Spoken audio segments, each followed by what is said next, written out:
anything, my door's open in the morning, usually at 7:30, and I do have wrestling after school, but another month of that I'll be here after school. So this first part's pretty easy. This is stuff you've already done. So I would say this first page is going to go pretty quick of discussing it. Okay? I need to get through quite a bit today, and the reason I got to get through quite a bit today is you guys aren't going to be here tomorrow, most of you, juniors. Okay? You won't be here. And I want to give you enough information. Most of the other classes, since it's a shorter day, they'll be working on the worksheet I'm going to give you as homework after we go through a few things. So you guys probably won't have it very long to do it because I'm going to go through some concepts with you on that worksheet that I didn't do with the prior class. So, but I think me having this up here, I had to write everything out last period, and I just copied it and pasted this. And so we would have 1, 2, 6. Any questions on that? Then it goes 3, 12, 1, 4. Questions on that? And then it goes 3, 3, 12. Questions on that? Okay? So all you're doing is counting atoms, and you had to do that when we found molar weight. So that's not a big deal. Pretty good. Now, we just throw a little bit more at you, and we just put a number in front, and that number in front's a multiplier. So it multiplies through every number we originally had. So we have originally 1 sodium, now we have 3. We had 1 chlorine, now we have 3. We had 3 oxygens, now we multiply it by 3 and we get 9. 3, 3, 9. So we'll do the other ones. Sometimes you will be asked to count the polyatomic ions, like the BrO4. You won't have to split it apart. So that's going to be 2 and 4. And on this last one, we get 15 and 5. Any questions on that? Does that make sense? You got questions on this last one? Why wouldn't you multiply B and C by the 2? The BrO4 times the 2 and then times the other 2. Multiply it. Yeah. So there's a 2 on the outside here, right? Right. So then shouldn't that be 8? It'd be 8 oxygens. But we're I'm not breaking it apart. And you'll want to do that too when balancing. You won't have to break the polyatomic ions apart a lot of times. So on the previous example, I had them broken apart just for counting individual atoms. But sometimes you won't have to break it apart, and you just count the polyatomic ions. So it's just something that it's a little different.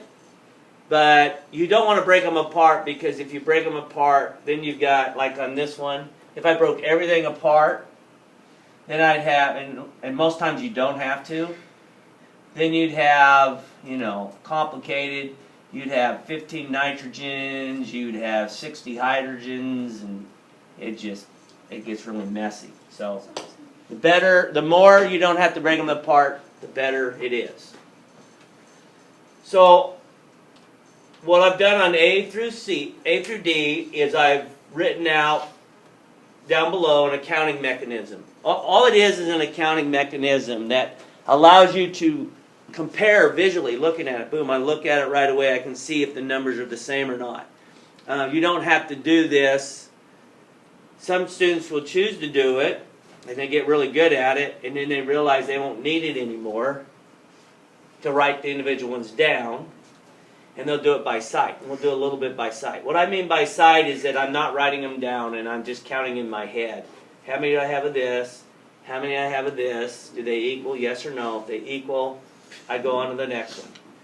And so this is kind of what we're doing. So both of these were balanced, right? So if they're equal on both sides, then you go on and it's balanced. This one's not going to be balanced, I don't think. Right? That one's not balanced.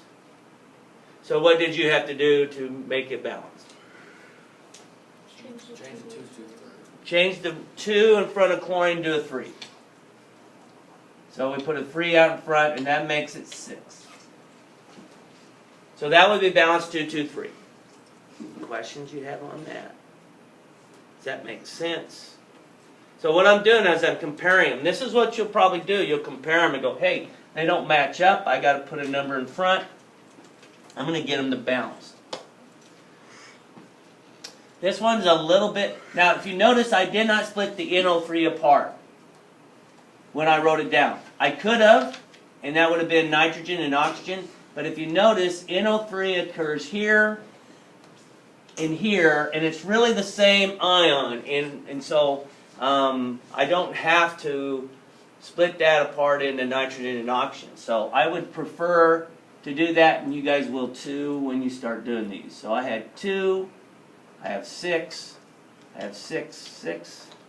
And on this side I have 1, I have 3, I have 6, and 6. So then you can look at it directly. Which ones do I have to balance? Iron, right? So I put a 2 in front of this, and when I do that, I got to change both of them. 2 times 1 iron is 2. 2 times 3 chlorine. Boom, they're done. Balance. And so I just had to put a 2 in front of that one. Okay, and then the last one, this is going really quick. So the last one's 1, 4. I hope I'm not going too fast. I think I am. And 1. And then hydrogen is 4. And oxygen is 4, right?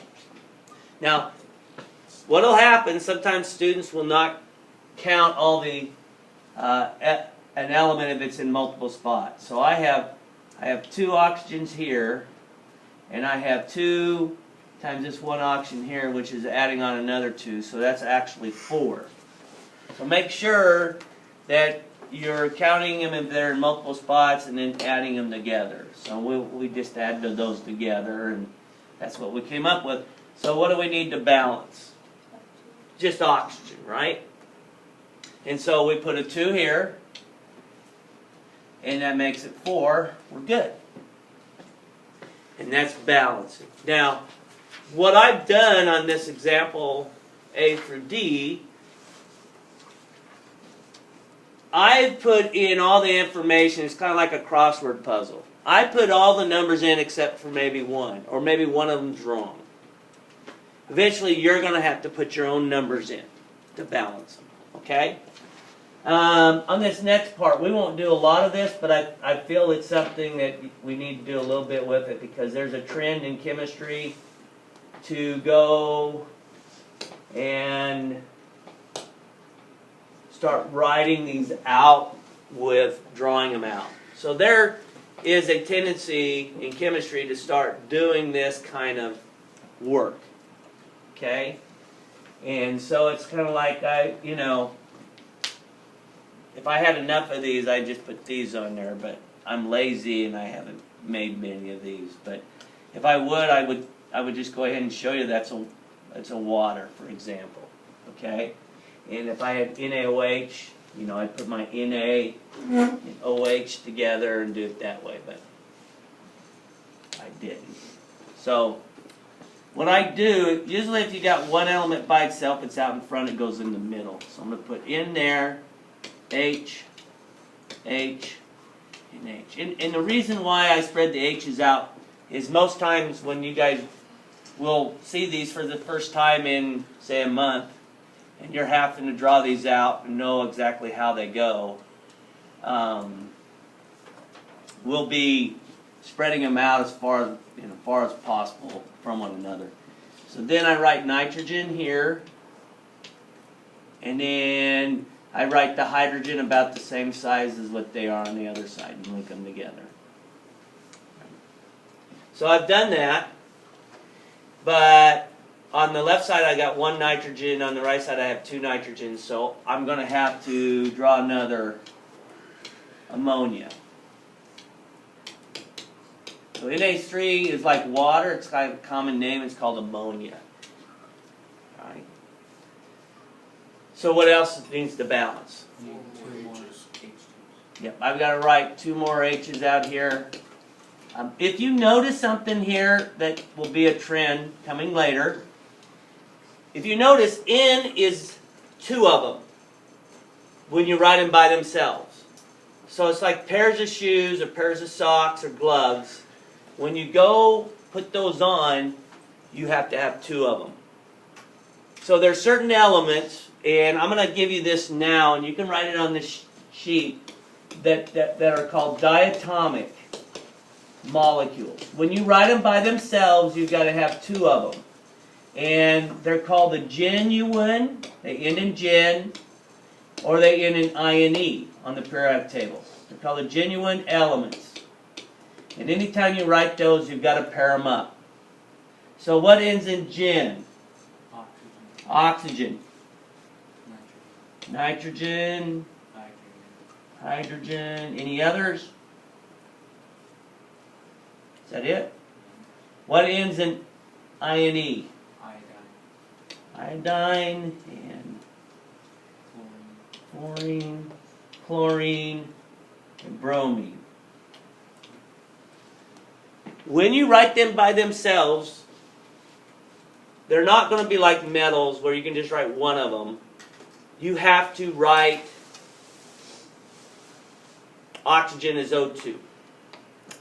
And you'll see that all the way through the examples that you're given to balance. Okay? You can look on this sheet and just find any of those elements that are by itself, they're always going to be paired up. Okay? So the balance of that, if I wanted to balance that, it would be 2 and 3 and it would be balanced. Okay? So this next one's Na, and then O, and then H. Okay, now you could have put the H off the Na and that would have been okay because you just don't know how to write these. Don't have enough background knowledge to write them. Okay, then we got an O, an H, an H, and then we have 2 Nas and an O. So to balance this one out, what do I need to do? Doing a drawing of what? Another Na. Yeah, I've got to draw another, because Na there's 2 of them. And over here I just have 1 of them, so I got to draw another one identical molecule to what I have drawn out. And if I look and count my oxygens and hydrogens, it's balanced. So I just put a 2 in front of this, and that would be balanced. I don't know how much success you had on those A and B, but that's kind of what you would do. Any questions you have on that? Okay. Now,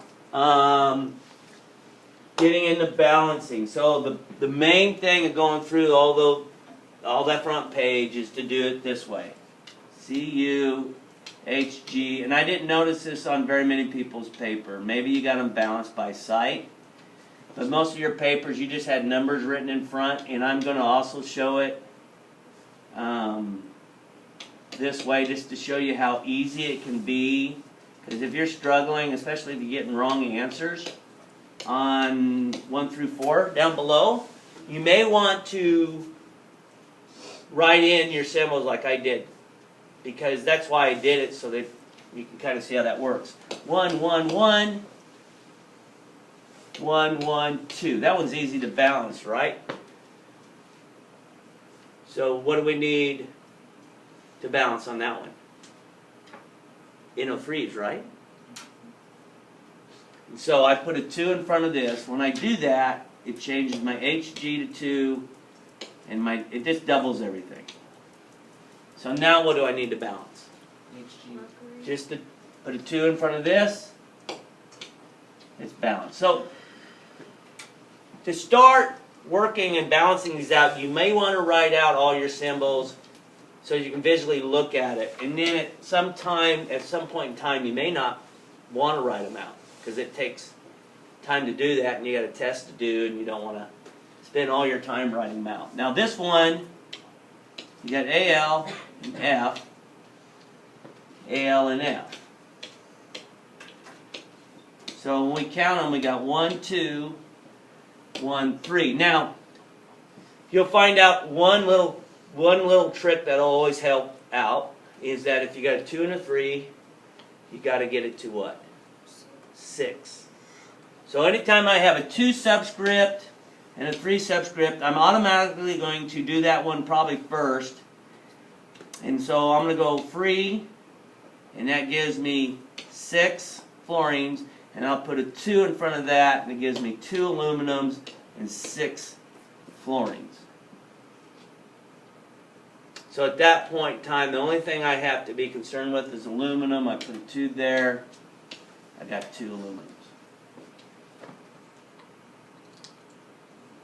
I have a question. Yes? So why is it on number 2 you do F2 times the multiplier, but on number 1 you don't do like oxygen 3 times the 2 multiplier? Okay, good question. Because I'm looking at the whole thing. Yeah, I'm looking How are at. we supposed to know that though? Well, one indicator is if you look at the whole thing, that you have that identical polyatomic ion on both sides. So that tells me I don't have to split it apart. So if I have a polyatomic ion that is listed on both sides, and usually we can tell what it is because it's going to be parentheses on one of the sides. Then you don't have to split it. Now if you split it in nitrogen and oxygen, then you'd have to multiply it. And then you'd have to have 6 oxygens. And you'd have 2 nitrogens. But that makes it a lot more complicated and more work than you really should have to do. Okay? Alright. Next one. Again, I'll put Fe and O, Fe, O. I got 2, 3, 2, 1. So there's my subscripts. 3 makes 6. 2 makes 6 oxygens and 4 irons. So my oxygens are fine. You have to have 4 iron. Yeah, didn't you just put a 4 here?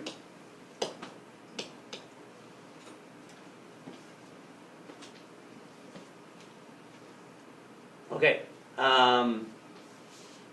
Last one. We'll split it apart. ALOCACL. Write it the same way. LAOCACL.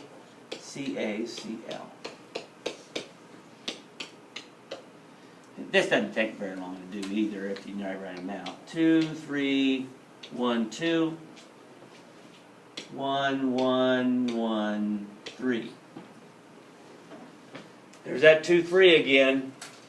I'm just going to attack that right away, and I'll put a 3 here. Gives me 6, 3. Put a 2 here. Gives me 2 and 6. Now right away you can look at that and figure out the right side I need what in front of CaO? 3. 3. Now we're balanced. Okay? I really like that, especially when they get real difficult to do. So, what I'm going to have you do is balance those 3 on another sheet that you don't have yet. Okay? So I'm going to give you that sheet that you don't have yet. So are we not turning these in? No, I just came around and looked like if you got it done, you got a completion grade. Just the reasoning behind this. Let's say, hey, you just want to make sure you're doing things right. On this first one, if I wrote them out, I'd write Na, and I'd write C, and O, and H, and Cl. I didn't leave myself enough room, so I'm going to do the same on this side. Na, C, O, H, Cl. And I'm going to count them. And so when I count them, I get 2, 1, 3. Now I can't separate this CO3 because I don't see CO3 on that side. So if you wrote CO3 down, you can't do that because CO3 is not written on the other side. So you have to split it apart. This is a case where you have to split it apart. And then you got 1, 1, 2, 3, and 1. That would be my counts. So the first one I look at is Na, and I've got 2 here, okay? And I've got 1 on this side. So I'm going to put a 2 in front of that. So that gives me 2 for the Na, and it gives me 2 for the Cl. Okay, so oxygen is okay. I go to chlorine, it's not okay. So I'm going to put a 2 in front of HCl. Gives me 2 and 2. By golly, it's balanced. Okay? And I might have messed this one up. This is just 1 carbon here, and I shouldn't have did. That's still 1. I was thinking chlorine. Okay. So any questions on that?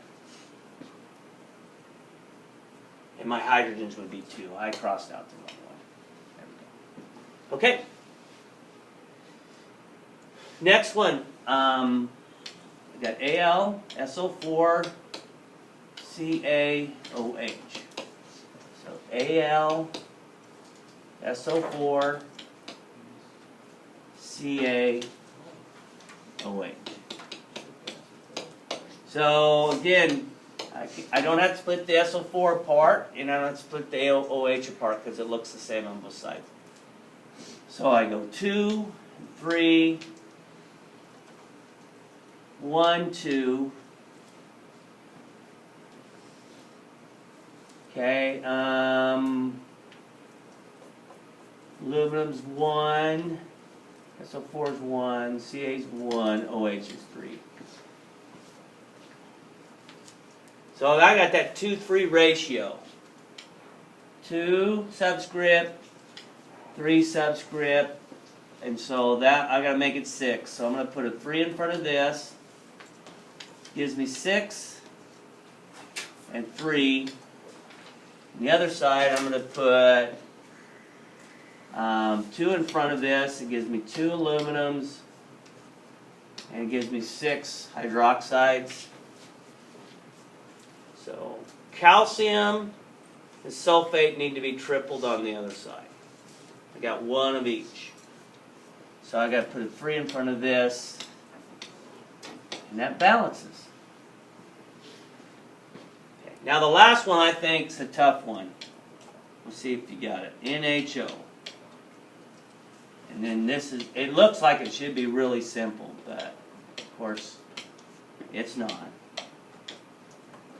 So I've got 1, 3, 2. I got 2, 2, 1. I'm just going to start with nitrogen. Got 2 there.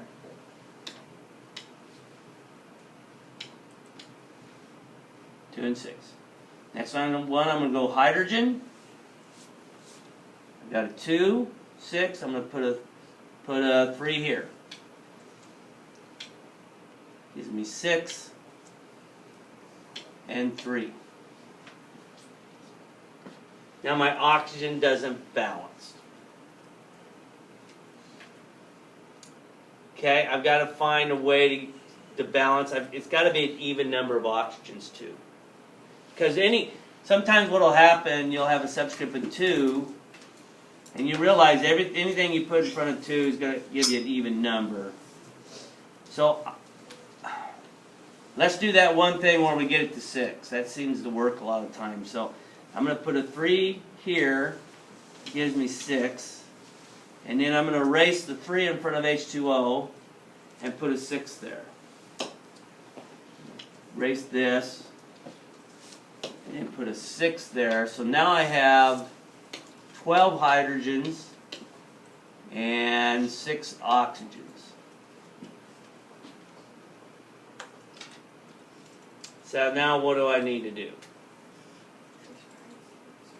Fix my hydrogens on this side. This 2 becomes what? 4, right? Because I got to have 12 hydrogens, and now that makes this 4. So now I can fix this nitrogen really easy by putting a 2 in front, right? Got it. Okay? Sometimes you got to go back and forth. That's a pretty tough one to do. That would be one that would be one of the more difficult or most difficult ones to do on the test. Okay.